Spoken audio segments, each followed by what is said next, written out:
T J Sreelal രാഷ്ട്രീയ നിരീക്ഷകൻ കൂടിയാണ് നമ്മളോടൊപ്പം ഇപ്പോൾ ചേർന്നിരിക്കുന്നത്. ടി ജെ ശ്രീലാൽ, വളരെ പ്രധാനപ്പെട്ട ഒരു കാര്യമാണ് ഇപ്പോൾ നമ്മൾ ചർച്ച ചെയ്തുകൊണ്ടിരിക്കുന്നത്.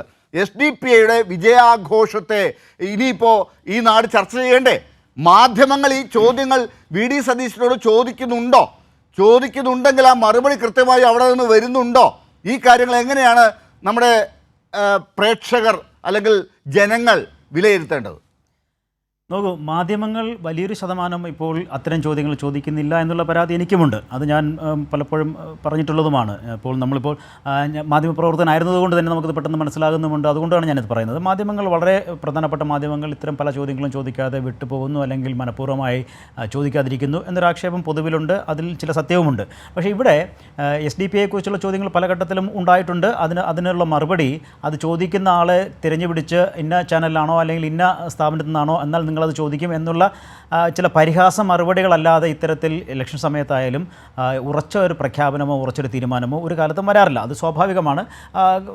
ഏത് പക്ഷത്തു നിന്ന് വോട്ട് വന്നാലും വന്നോട്ടെ, അതിങ്ങ് പോന്നോട്ടെ എന്നുള്ളൊരു ചിന്ത മനസ്സിലുണ്ടാകാം. അതിനപ്പുറത്തേക്ക് ചർച്ചകൾ നടന്നോ ഇല്ലയോ എന്നുള്ള സംബന്ധിച്ചുള്ള ആധികാരികമായി പറയാൻ ഞാൻ ആളല്ല. എനിക്ക് അതിനെക്കുറിച്ചുള്ള വിശദാംശങ്ങൾ എനിക്ക് അറിയത്തുമില്ല. പക്ഷേ ഇത്തരം ചർച്ചകൾ സ്വാഭാവികമായി നടക്കുന്നുണ്ട് എന്നുള്ളത് നമ്മൾ കഴിഞ്ഞ പല തിരഞ്ഞെടുപ്പുകളിലും നമ്മൾ കണ്ടതാണ്. അപ്പോൾ വടകര ലോക്സഭാ തിരഞ്ഞെടുപ്പിൻ്റെ കാര്യത്തിലായാലും മറ്റ് പല തിരഞ്ഞെടുപ്പുകളിലും രാത്രിയിലുള്ള ചർച്ചകൾ, രാത്രി ഉള്ള യാത്രകൾ, ഇതെല്ലാം നമ്മൾ കണ്ടിട്ടുള്ളതാണ്. അതുകൊണ്ട് ഇത്തരത്തിൽ വിജയിച്ച ശേഷം അത് പറയുന്നത് എന്തിനെന്നുള്ള ചോദ്യം ഒന്ന്. രണ്ട്, പക്ഷേ SDPI പരസ്യമായി ഇത്തരത്തിലൊരു ആഘോഷം നടത്തുമ്പോൾ അതിനെ തള്ളിപ്പറയാനെങ്കിലും ഈ മാധ്യമ ചർച്ച, ഈ ചാനൽ ചർച്ചകളിൽ എത്തുന്നവരെങ്കിലും തയ്യാറാകണം എന്നുള്ളത്. നേതാക്കൾ തമ്മിൽ ഉള്ള ഡീലോ അല്ലെങ്കിൽ അവർ ഈ സ്ഥാനാർത്ഥിയിൽ ആകൃഷ്ടനായി വോട്ട് ചെയ്തത് എന്തുമായിക്കട്ടെ, പക്ഷേ ഇത്തരത്തിലുള്ള ആൾക്കാരുടെ വോട്ട് വേണ്ട എന്ന്, അല്ലെങ്കിൽ അവരുടെ ആഘോഷം ഞങ്ങളുടെ ആഘോഷമല്ല എന്ന് ഉറപ്പിച്ച് പറയേണ്ട ഒരു സാഹചര്യം ഉണ്ടായിരുന്നു. അതെന്തുകൊണ്ടോ അദ്ദേഹം പറയാതെ പോയി എന്ന് എനിക്ക് തോന്നുന്നു. അതിന് അദ്ദേഹം അത് കോൺഗ്രസ് തന്നെ വിശദീകരിക്കും. ശരിക്കും അത് ഈ കോൺഗ്രസിൻ്റെ ഒരു വിജയാഹ്ലാദത്തിൽ ഏൽപ്പിച്ച ഒരു കറുത്ത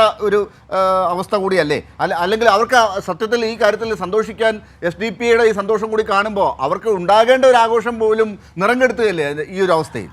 ആ കറുത്ത പാടാകാതിരിക്കണമെങ്കിൽ വളരെ സിമ്പിളായി ചില കാര്യങ്ങൾ ചെയ്താൽ കറുത്ത പാടാകാതിരിക്കും. അത് തള്ളിപ്പറഞ്ഞാലും മതി. ആ ആഘോഷത്തെ ഞങ്ങളുടെ ആഘോഷമല്ല, ഞങ്ങളുമായതിന് ബന്ധമില്ല, ഞങ്ങൾക്ക് അവരുടെ വോട്ട് ഞങ്ങൾ സ്വീകരിച്ചില്ല, ഞങ്ങൾക്ക് അവരുടെ വോട്ട് ഇനി വേണ്ട എന്നുള്ള പ്രഖ്യാപനം നടത്തിയാൽ തീരുന്നതേ ഉള്ളൂ ഈ പ്രശ്നം. അത്തരം ആഘോഷങ്ങൾ അതെങ്ങനെ പറയാൻ പറ്റും ടി ജെ ശ്രീലാൽ? കാരണം അവരുടെ നേതാവ് അബ്ദുൾ മജീദ് ഫൈസി ഈ കഴിഞ്ഞ ദിവസം മാധ്യമങ്ങളോട് പറഞ്ഞതാണ്, ഞങ്ങൾ അവരോട് ചർച്ച ചെയ്തു, അത് പുറത്ത് പറയാതിരുന്നത് ഞങ്ങളുടെ മാന്യത കൊണ്ടാണ് എന്നാണ് അവർ പറഞ്ഞത്. മറുപടിയില്ല എപ്പോഴും.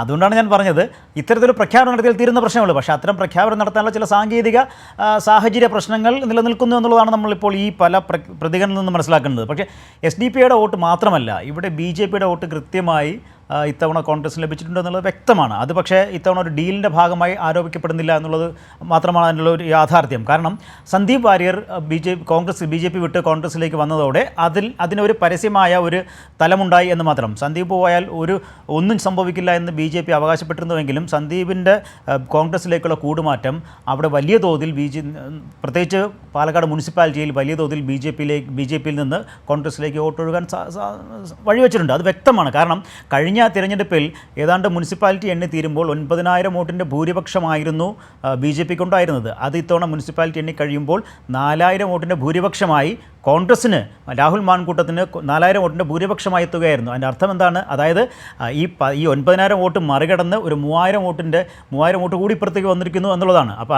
അതാണ് അവിടെയാണ് ഞാൻ പറഞ്ഞത്, ഈ പറയുന്ന ഒരു 13,000 വോട്ട് ഈ മുനിസിപ്പാലിറ്റി എണ്ണിക്കഴിയുമ്പോൾ BJPയിൽ നിന്ന് കോൺഗ്രസിന് ലഭിച്ചിട്ടുണ്ട് എന്നുള്ളതാണ്. പക്ഷേ അത് സന്ദീപിൻ്റെ ഒരു സ്വാധീനമുണ്ട് എന്ന് വേണമെങ്കിൽ പറയാം, അല്ലെങ്കിൽ അങ്ങനെ തന്നെ പറയാം.